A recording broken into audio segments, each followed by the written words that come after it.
Welcome to The Disappearing Mind, a unique podcast helping you find clarity and support along your dementia journey. Now, join National Dementia Trainer and Coach Dawn Platt for an all-new episode. Hello and welcome to the Disappearing Mind podcast. I'm your host, Dawn Platt. So happy that you could join me in the studio today. We have some hot topics to talk about today, some topics that might strike a nerve with some of you, but let's go ahead and get started. Again, thanks for joining the podcast. Be sure and subscribe. Visit us at thedisappearingmind.com and subscribe, share with friends and neighbors, those you think might be interested in the podcast. But today, boy, there's no right way to talk about this today, but it's a topic that's real, it's raw, and let's go ahead and get into it. We're going to talk about when your spouse with dementia falls in love with someone else or maybe flirts with someone else. So imagine waking up one day, looking at the person that you've spent decades with, the love of your life, only to realize they don't recognize you as their spouse anymore. I know this is painful. I see it. I try and talk with families about it, but any way you slice it, it's difficult to deal with. Even more painfully, though, they have formed a connection with someone else. And this could be a friend, a random person at the grocery store, maybe a neighbor, or if you live in a memory care community, maybe another resident, or maybe even a caregiver that you've hired to come and support their care. In a memory care, we see this quite often just because they just don't remember their spouse or that they're married and they have that need for a connection. Someone may remind them of you. And they may even say, I love you. It reminds them of long lost love, maybe even from their past or teenage years, a first marriage or high school sweetheart. They can be holding hands, sharing sweet words, or even saying those words, I love you. And it's not directed at you. It's not intentional, but it feels like a knife in the heart, like betrayal of everything you've built together. And this is the hard truth. It's hard. But let's make this very clear. It's not them, it's dementia. It is dementia, and that's what we need to focus on. Dementia doesn't just steal memories, it changes reality. It really changes reality, not only for the person that has it, but our reality, those of us in the family, those of us who caregive. Your spouse may not remember the life that you've shared because in their mind, they're living in a completely different time.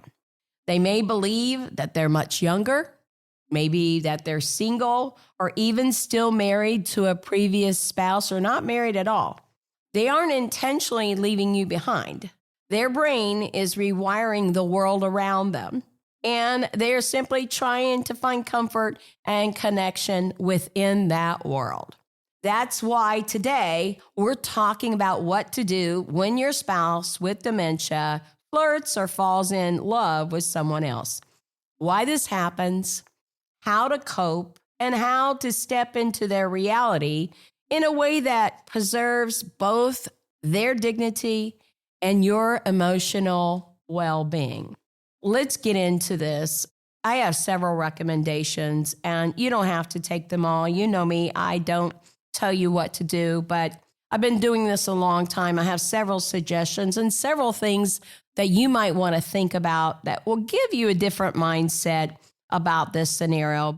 Stepping into their reality is really a positive thing to do instead of fighting it. Dementia warps time and it warps memory. Your spouse may not remember the present. Instead, they might believe they're still in their 30s or 40s again, working their old job, raising young children, or even still in love with someone from their past. So their timeline might be very different than reality. And most of the times we do see this to some degree. When they interact with someone new, they may see that person as a familiar figure from their past, not as a replacement for you. Why in the world doesn't logic or reasoning work? Well, again, it's natural to want to correct them.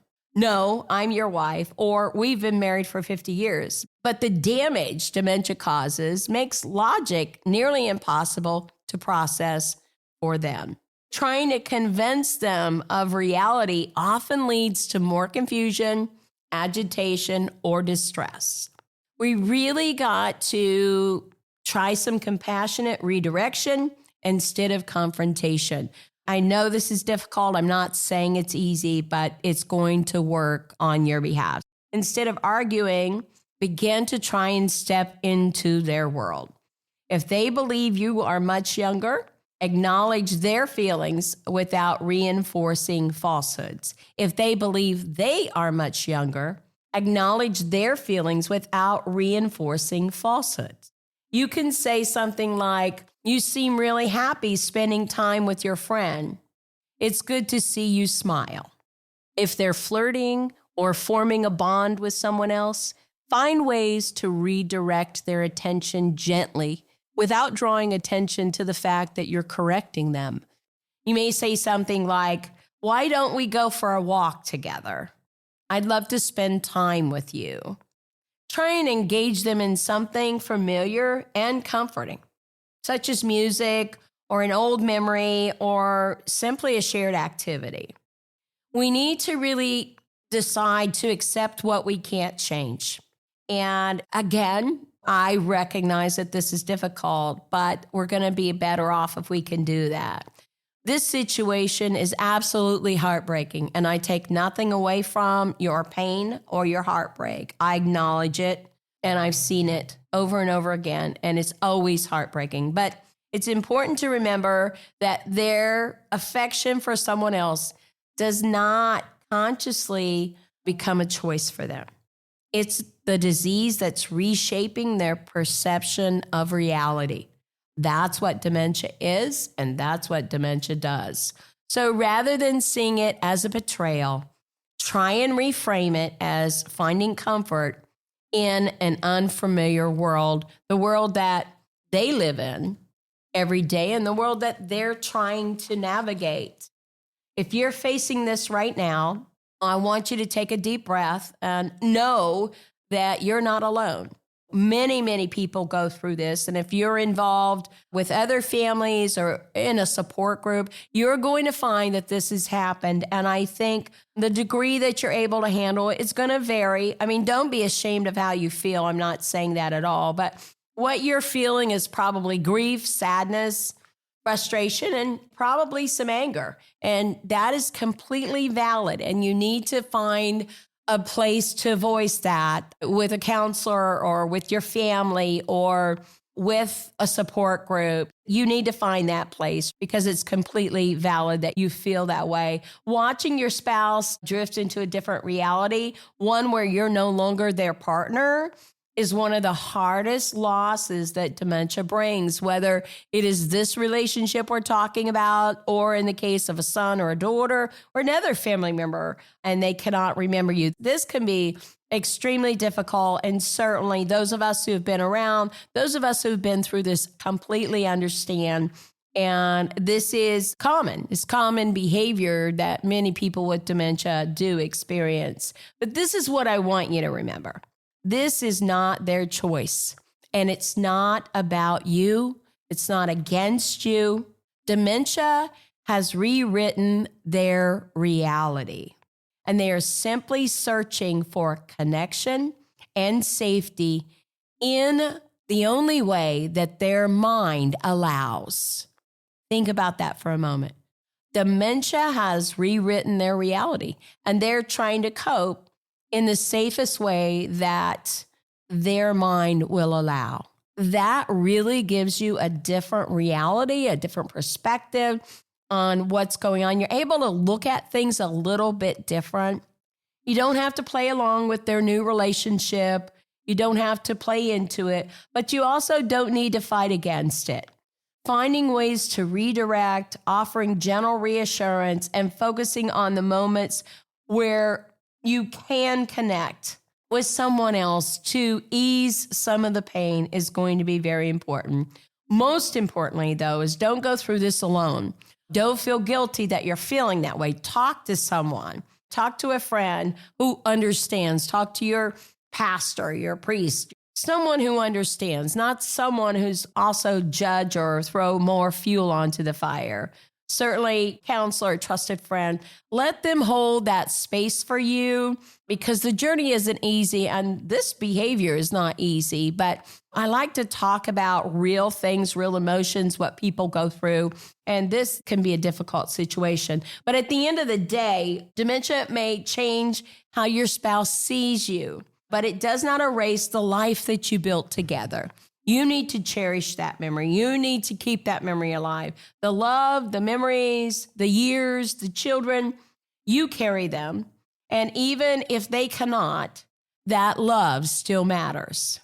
Your love, the life you built together, your family, your children still matters, even when they cannot remember it. There's no right way to handle this. Let me say that. Some spouses do find comfort in stepping back and allowing their loved one to have companionship with their new reality. And others struggle deeply to set boundaries or seek guidance, even from staff. If your loved one is in a memory care, you may set boundaries, and that's okay. Talk to the team about that. They're used to this kind of thing. They understand. It's not new to them. We don't have to be ashamed of it. You don't have to make excuses. We understand this, and we understand how painful it is. Whatever you feel, whatever you need, it's okay. Let me say at this point, though, if they do that in one place, they're going to do it in another because they're simply seeking a safe place in the reality of their world. So simply changing, let's say you're in a community and you want to change to another one, it's still going to happen. That behavior is not going to go away. It's not about the community they're in or the caregiver. It's not about that. It's about a need that they have that they're trying to fulfill. So at the end of the day, dementia changes many things, but it doesn't define the love you shared. It just doesn't. And it just reshapes it. And no matter what, you're still important and an important part of your spouse's life, even if they cannot actively remember it. And even if it looks different now. So be gentle with yourself, take care of your heart, and know that you're not alone in this journey. Until next time, this is Dawn Platt. Make it a memorable day. Thank you for joining us for the Disappearing Mind podcast. We hope it's helped you find clarity and support along your journey. Be sure to subscribe to never miss an episode. Visit our website to suggest future topics and share the podcast with friends and family.